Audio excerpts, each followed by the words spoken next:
This episode is brought to you by the Boneyard Huskies Club. The Boneyard Huskies Club empowers UConn student athletes while providing UConn fans with access to exclusive community, utility, and rewards. The Boneyard Huskies Club is excited to announce Locker Mania. If the UConn men's basketball team wins the NCAA championship, fans who purchase a Boneyard Huskies Club men's basketball 2022-2023 season collectible will automatically receive full credit back for each purchase, and the athletes will still receive the full revenue from sales of their collectibles. For more information, go to boneyardhuskiesclub.com. That's Huskies with a YZ at the end. boneyardhuskiesclub.com. Fresh off a big win against Providence, we've got Alex Karaban back on the podcast. So, Alex, welcome back. Thank you once again. Thank you. So, I think one thing that's been a theme kind of as we've looked through this season, especially from your game, is you had some trouble with these big guys in the Big East in the first matchup. And then it seems like you've been able to really quiet these guys down in the second matchup. What do you think's been the key for you in terms of, being able to fare a little bit better in those matchups? Yeah, I'd first say just a learning experience I've gone through, and I learned a lot from playing Hopkins, Kaluma, Prosper, Fremantle. Every really four in the league has been a great matchup. So I'd say just going through and learning the first time, and then taking what I've learned, watching the film more, understanding the personnel more, and then putting that into my second matchup. But I want to change it to where the first time isn't a learning experience, where I'm able to shut them down the first time and the second time. But I think it was good for at least my first year just to see first game I learned from them, and then second game just really take what I've learned and experienced into that matchup. So since we last spoke, we spoke right after the Marquette win. So I guess whenever we got these scheduled, it's always a big win the night before. So you guys have been 2-1. You beat Seton Hall, obviously the win at Providence last night, and then the loss at Creighton. So it's been a pretty good stretch for the team. I know you guys have seemed to get things back on track and starting to look like the team you looked like the first half of the year. Are you guys feeling that in the locker room, that you're kind of getting that mojo and swagger back a little bit? Oh, yeah, definitely. I'd say our confidence is through the roof right now. We all love playing with each other right now. We feel more connected than ever as a team. And I think it's really just starting to show on the court. And I think we've been through our adversity already. We've learned through our mistakes. We're fixing up our weaknesses really well right now. And I think it's just the perfect time to peak right now going into March. It seems like the defense, especially during this stretch where you guys have gotten back on track, has really gone up a whole nother level. What do you think have been some of the keys to tightening up defensively? Because again, held Providence down pretty well last night. I mean, at Creighton, gave 53 or 56 points from them. So the defense has really stepped it up against some good competition. No, yeah, I mean, the coaches every day in practice emphasize that as the most important thing for our team. And whenever we play good defense, that's really when we won all our games. And the elite defense we've been playing is when you saw last night how easily we could beat a top team. So that's definitely something we emphasize. We work on it every day in practice. And it gets us going too. We get defensive play. We get out and run. Jordan makes a three. Andre gets a dunk. It just starts getting momentum for us to get going. And we feed off those momentum plays, and just it all starts with our defense. When you went on the road to Creighton, I know when I've talked to people in the past, they always say that that's one of the toughest places to play in the Big East. What was the environment like going to Omaha for that one? It was crazy. I mean, everywhere you looked, you saw like a Creighton fan wearing a Creighton hoodie or like a Creighton sweatshirt. And like we were in our hotel waiting to get going. We just see these Creighton fans looking at us, staring at us. And like they knew exactly who we were. And like you could kind of feel the hatred in a sense just from looking at a Creighton fan. But I mean, they have an unbelievable crowd, an unbelievable team. I mean, they're contenders for the Big East. They could make a far in March Madness. And the atmosphere sold out. It was crazy, loud, the blue and white everywhere.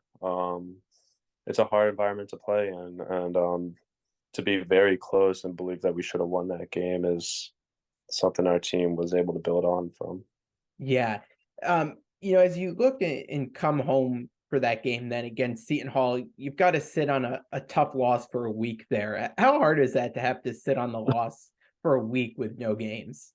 That was the longest week I think I've had in a while. That week was so long. The practices became longer every day. Coaches were getting on us about everything. So it was a long week for sure. But it was hard, especially because I miss playing the games and I'm watching all these other Big East teams play. So I'm like, damn, I really just want to play again. But they made us hungrier just to have a game again against Seton Yeah. Hall. And it's just a good time for us to reflect on what we need to do with these short few weeks left for our team. And kind of just like every game now is when we lose, is reaching the point to where when we lose, we're done. So we don't want to be sitting here watching other teams play. Again, in that game against Seton Hall, it seems like you guys have done well in these revenge games where you lost to the team the first time. Now get them again. What do you think that says about the team and just being able to adjust and make those changes that you need to rectify the loss and get back on track? Yeah, that's of course credit to coach and staff making the adjustments we need. And us players, I mean, we never want to get swept. We feel like it's embarrassing to get swept, especially at a program like UConn. So we want to go out there, put our best foot forward every game. And it's kind of like use it as motivation. I mean, we have another one Saturday where we want to make up for that loss that we had earlier in the year. So we get excited for those games just because we have a reason onto why we should have enough motivation onto why we need to beat them. Every game should be like that, but it's just a little extra motivation. So looking back to last night at the Providence game, I think the thing that stood out to everyone was the crowd. So I heard it from up in the nosebleeds there. What was it like being on the court and being in that type of environment? Woo! That was the loudest crowd of Gampel I've probably heard in a while. And I know the Xavier one was up there when we were coming back, but yeah, that one yesterday was special. I mean, you could sense a brewing rivalry form with Providence, and like it was. I mean, credit to they still had fans in there too. Like there were still people wearing black in there when it was a whiteout, so you knew they were Providence fans. But the crowd was crazy. The UConn students are the best. $2 beer night was a success, and we continue that. Yeah, no, I like how we brought it into the rotation after everyone seems to do it when UConn goes on the road to their places. So only makes sense to even it out. It was also senior night last night. Take me through just working and playing alongside these seniors this year and what it's been like getting to work with that group. Yeah, I mean, seeing that video was kind of hard for me just because like it's kind of like, damn, the season's really almost over, and I'm really never gonna really have a chance to play with those guys again. So it was definitely sad in a sense. But those seniors, they've been a huge help for me. I mean, they've been through everything possible, whether it was at their previous school or even this year at UConn. And they've all helped me along the way, and just to learn from them all is something special. And to play with Tristan, who's a fabulous point guard. I mean, I love playing with him, or love playing with him. It's not over yet. I love playing with him, and he's just such a fun person to be around. Naheem, you can say the same thing about Naheem, Joey, and then Richie. He was someone I was able to learn from last year, from practice, watching him practice and watching him compete. So he was a big help for me when I was redshirting, especially. So all four of them are going to be missed, whether they decide to come back or not. But it was just a nice time to see them get recognized for their work. Is Naheem the guy you guys want taking the shot at the end of every first half? Because it seems like whenever he's the guy who takes the last one, it's a nice three there. Every time he's got to shoot it every time. And I know you almost, I mean, you almost had the one if there were only another couple seconds, right? Couple seconds, I would have taken that again, but yeah, I don't know why I shot that, but no, Naheem, hell yeah, he's got to shoot it every time. I mean, he made against Butler, Marquette, and then yesterday. Yeah, I mean, yeah, he got to every time. I think one thing that has stood out to me, and I'm curious what it's like from your perspective in playing with him. It seems like Adama's become a much more active passer out there. Like he's registering assists in the stat sheet now, starting to stuff it a little more as if his numbers aren't already stuff in the stat sheet. But what have you seen in his game and what he's been able to do, as a passing big guy now? Yeah, I mean, that opens up the offense even more, and he's been working on it every day in practice, and that's something that he wants to work on willingly every day, and it's proven to be a big time for us. I mean, for a center to pass the way that he's been passing recently has just made us so much better, and if he's willing to continue to pass like that, and he's willing to make those great passes, it's only going to free himself more from those doubles coming for him the post, and just it makes him so much more of an advanced player. So they've been on target too. So the passes have been great, and I mean, he's a hard worker, so I'm not really surprised he's picking up those instincts quick. It seems like both in the Seton Hall game and yesterday that Andre has really stepped his game up and just being active all over the place. What's it like when you're playing with Andre at that level where he really is just all over and making chaos on the court really for the other team? No, he's easily one of my favorite teammates I've ever played with. I mean, the stuff he does out there is just like wow moments every time. And like, it could be the simplest stuff, like all the effort plays he makes is just like, wow. But he's an amazing teammate. I think he's figuring out how to play against defenses that play him soft. Yeah. And it's really proven off to make our team better. And I mean, you need a glue guy. He's the perfect glue guy for any team, and he really gels us. We really get going when he gets going, and feed off his energy from diving on the ball or making a ridiculous rebound or dunk. So he's just a special player. We saw last night, I think, probably one of my favorite plays we see almost every game, and that's Jordan getting fouled on a three. Have you ever played with a guy that gets fouled so much on a three? No, it's ridiculous at this point. He's gotten too many 3-point foul calls. I've never seen that many foul calls on threes in my life for a single player. So I don't know how he does it, but he's I don't know. Also last night, just during the game, I noticed that Coach Young was really active last night. Is that something you guys picked up on? Because I mean, he's always an active guy on the sideline, but for some reason last night it seemed like more than usual. Like he was really into things and really trying to be out there.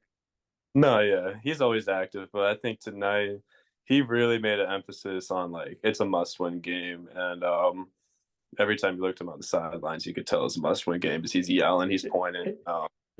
He really wanted that game as well, and he just kept telling us to be the tough dudes and have like no regrets coming back into the locker room. And no, but he really wanted it, and he just emphasized how important this game was, especially this late in the season. I'm going to take a quick break from the interview to tell you about my friends at Martin Rosol's Meats. This fourth-generation Connecticut family business produces kielbasa, hot dogs, sausages, and deli meats using Martin Rosol's very own original recipes. Their products can be found in grocery stores, delis, restaurants, and hot dog stands throughout the state. And if you're looking for your fill right away, check out their retail store in New Britain. For more information, visit martinrosolsinc.com and go support a UConn fan-owned business. And now, back to the interview. How tough is it to adjust on the fly when the game might kind of flip in terms of the way it's officiated? I mean, I think that first half yesterday was like one of the quickest halves I've ever been through. I think there were like 3 fouls total. And then within like the first like 3 minutes of the next half, there's like 4 or 5 fouls already. So how do you adjust out on the court to being like, hey, things have kind of changed right now?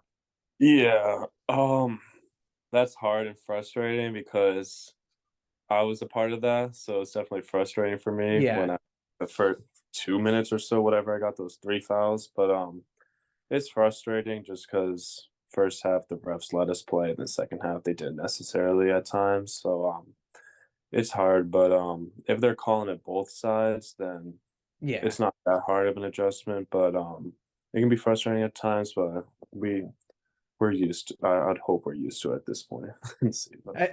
I know we were talking a little bit earlier about how this is really starting to get that good rivalry feel to it. I mean, I think if you look at some of the probabilities, there's a good chance this is the rematch in round 3 at MSG. How do you feel I mean, I feel like come MSG time, you're gonna play a lot of these teams for the third time. So how do you feel kind of getting like that rubber match against a lot of these teams?